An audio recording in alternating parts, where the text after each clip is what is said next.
El Señor esté con ustedes. Y con tu espíritu. Lectura del Santo Evangelio según San Marcos. Gloria a ti, Señor.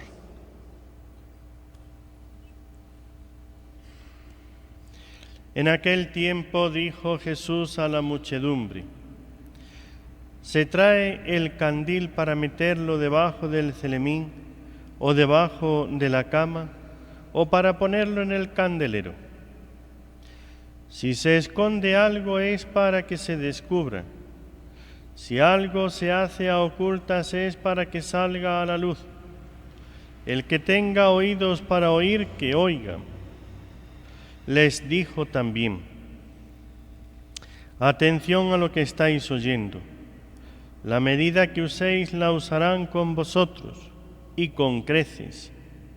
Porque al que tiene se le dará, y al que no tiene se le quitará hasta lo que tiene. Palabra del Señor. Gloria a ti, Señor Jesús. Amados hermanos en nuestro Señor Jesucristo y María Santísima nuestra Madre, Santo Tomás de Aquino, el gran teólogo de la Iglesia, decía: he aprendido más orando delante del crucifijo que en los libros, que leyendo de los libros. Hay teólogos, queridos hermanos, que confían en su capacidad humana, confían en su profundidad intelectual y acuden poco a la oración. Tal vez para estudios matemáticos baste la inteligencia humana, pero para el estudio del conocimiento y del amor de Dios es necesaria la oración. Pero no solo eso. Santo Tomás es un hombre virgen. Defendió su virginidad. Le atacaron, le pusieron una mujer, una prostituta, para que lo pervirtiera. Y cuando aquella mujer se le acercaba lascivamente para tentarle, se fue, tenía allí una chimenea y agarró un carbón ardiendo y la amenazó de tal manera que salió huyendo. Supo defender su castidad, defenderla contra ataques, contra toda clase de malicias. Sin pureza de cuerpo no tendremos tampoco la inteligencia del espiritual, la luz del alma. Todo el que quiera entender cuál es la voluntad de Dios para él, empiece por vivir en castidad.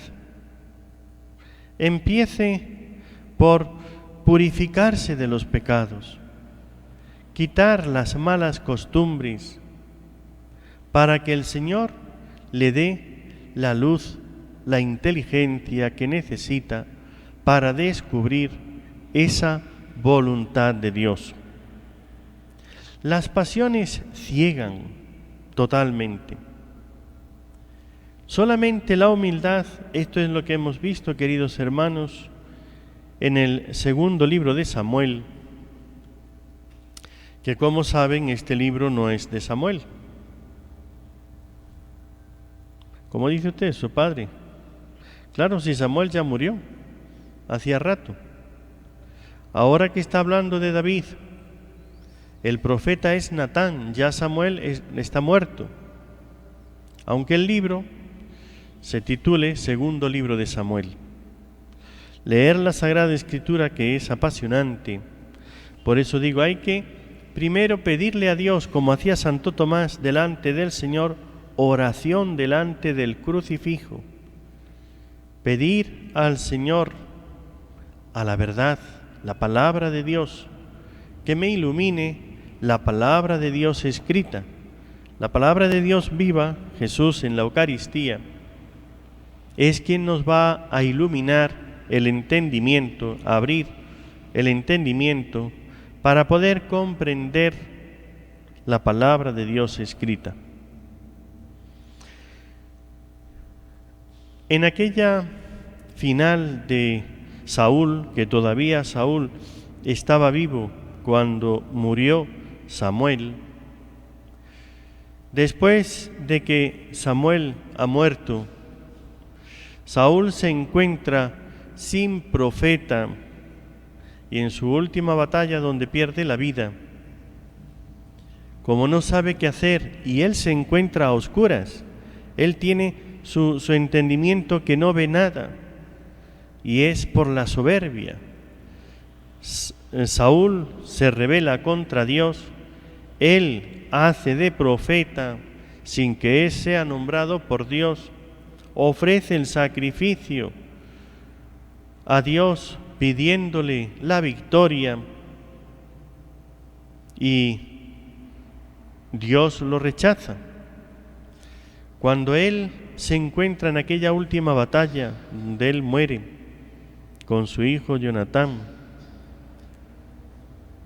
Saúl está poseído, dominado por las pasiones carnales, sobre todo la soberbia, con la envidia y también odio, además de todas esas pasiones. La soberbia es la que le mueve y entonces quiere buscar a Dios, pero Dios no le habla de ninguna de las maneras.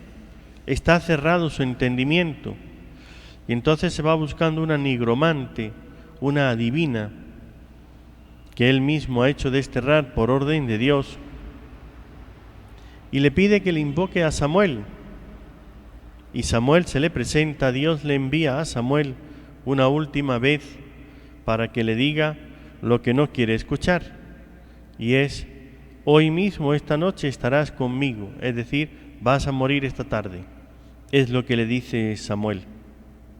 Y ahí muere, pero luego, si no es Samuel el que sigue escribiendo, ya que está muerto hace tiempo, y toda esta historia de David, la segunda parte, que está en el libro de Samuel, en el segundo libro de Samuel, es imposible que la escriba Samuel, que ya está muerto, lo escribe los discípulos de Samuel, porque continúan la historia y escriben la muerte de Samuel, escriben la muerte de Saúl y después el desarrollo de David, cómo va alcanzando el reinado, cómo se va imponiendo en el reino.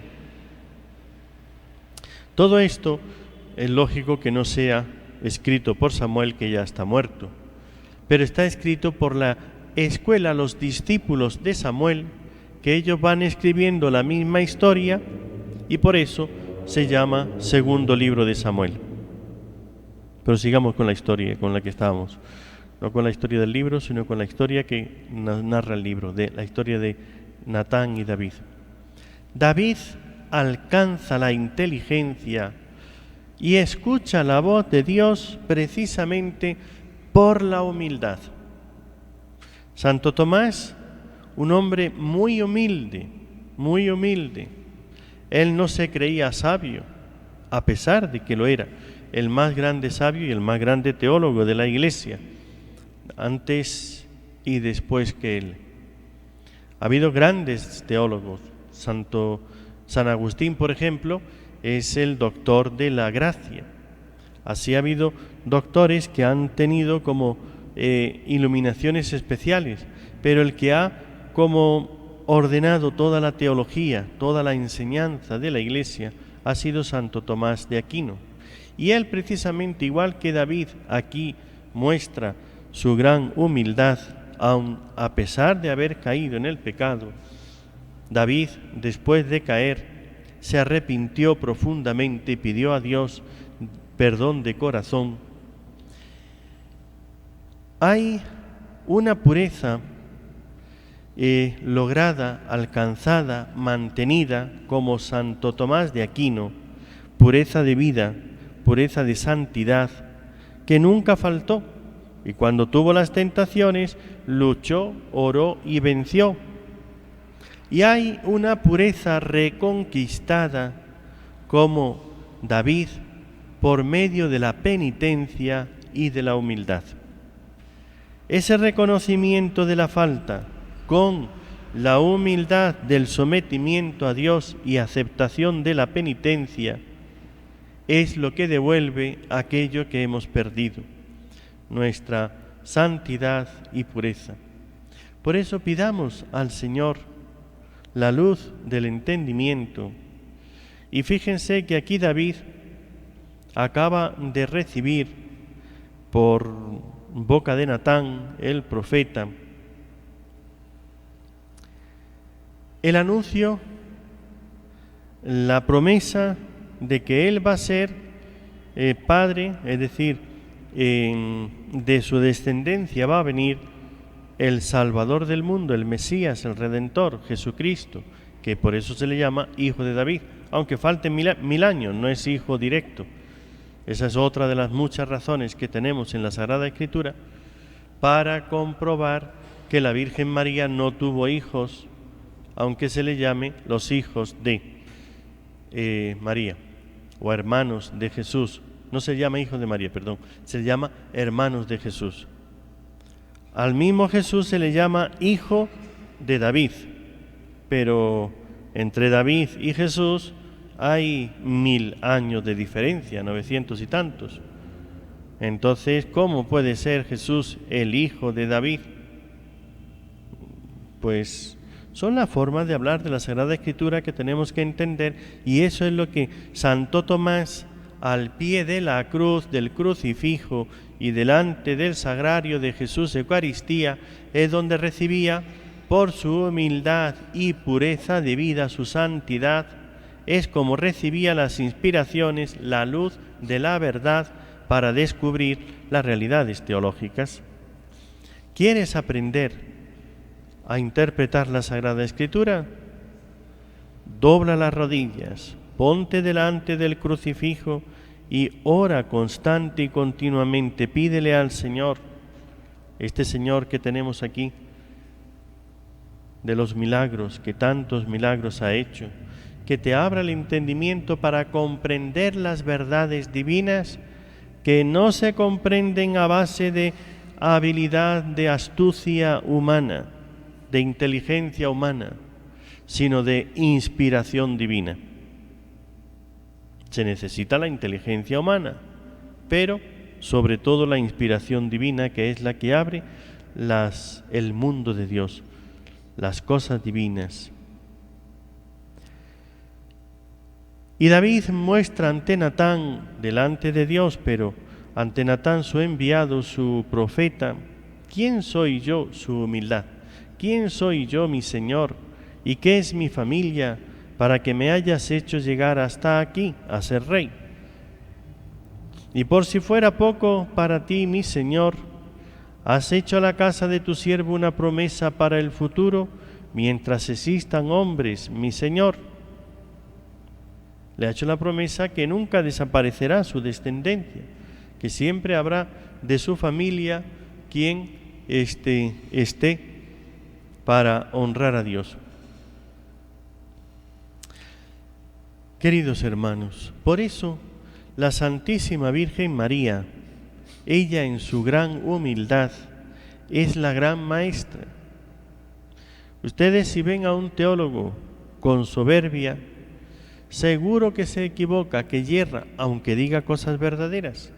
Si es por su inteligencia humana, por la que sabe decir cosas verdaderas, pero las cosas de Dios hace falta la humildad, como está mostrando David ante Dios y ante su profeta Natán. Esta gran humildad, ¿quién soy yo para que tú me hagas hecho llegar hasta acá, a ser rey de Israel? ¿Quién soy yo? Nadie. ¿Ve? La humildad, así la Santísima Virgen, en su gran humildad, Santo Tomás de Aquino, el gran teólogo de la Iglesia, por su humildad y pureza, como la Santísima Virgen, la Inmaculada Concepción, son quienes tienen abierto el camino para comprender las realidades divinas. No se fíen, queridos hermanos, de teólogos soberbios, viciosos y impuros, caídos en pecado, ¿ve? Porque no les van a dar la verdad. Empiezan diciendo cosas, parece que hay mucha lógica, mucha hilazón en sus razonamientos y terminan en grandes errores. Defendamos nuestra fe. Si amas de verdad a Dios con todo tu corazón y con todo tu ser, tienes que defender tu fe firmemente. Y se empieza defendiendo con la pureza de vida, santidad de vida, no de otra manera. Una santidad de vida, pureza de conciencia, que yo me pueda presentar delante de Dios, Señor, aquí estoy, con esta humildad del santo profeta y rey David, porque David también es profeta. Los salmos, una mayoría de los salmos, no todos, pero una mayoría de los salmos son de David. Hay muchos salmos de David y él hace profecías, nos habla del Mesías futuro, nos habla de cómo Dios obra en el mundo y demás. Entonces, todas esas oraciones que compone, por eso se le llama a David profeta, por los salmos que él compuso, aunque haya otros que no sean de él. Pues lo alcanzó, si bien es verdad que cayó en el pecado terrible de el adulterio, el homicidio, el crimen, matar al esposo de Betsabé, a Urías, mandarlo matar para que poder quedarse con la mujer de Urías, Betsabé. Si bien es verdad que cayó en la impureza y que cayó en el pecado del crimen y todo lo demás, pero después se humilló profundamente, y en esa humildad y donde pidió perdón a Dios, y por eso tenemos ese salmo hermoso, el 50, que es un salmo que deberíamos de rezar antes de prepararnos para hacer la confesión. Deberíamos sabérnoslo de memoria, primero. Segundo, rezarlo cada vez que faltemos, cada vez que cometemos algún pecado, pero muy especialmente antes de prepararnos, mientras que nos preparamos, antes de confesarnos. Es el salmo donde se pide perdón a Dios, el miserere, misericordia de mí, misericordia, porque pequé, ¿ve? Donde se ponen los sentimientos propios del arrepentimiento, como David lo tuvo de aquellos pecados, para poder presentarnos ante Dios en humildad y arrepentidos. Pues nada más, pidamos mucho a la Santísima Virgen María la luz de la fe, esa luz que nos ilumine para saber qué hacer, qué es lo que Dios quiere, cómo comportarnos y ordenar correctamente nuestra vida según el querer de Dios, que nos lo va a dar a través de la oración constante y continua, como hacía Santo Tomás de Aquino delante del crucifijo, y la Eucaristía. Y el Señor nos dará, por intercesión de la Virgen, esa sabiduría espiritual para saber conservar nuestra fe, evitar el pecado y vivir en la santidad y pureza que se requiere para poder amar de verdad a Dios nuestro Señor, como lo hizo la Santísima Virgen.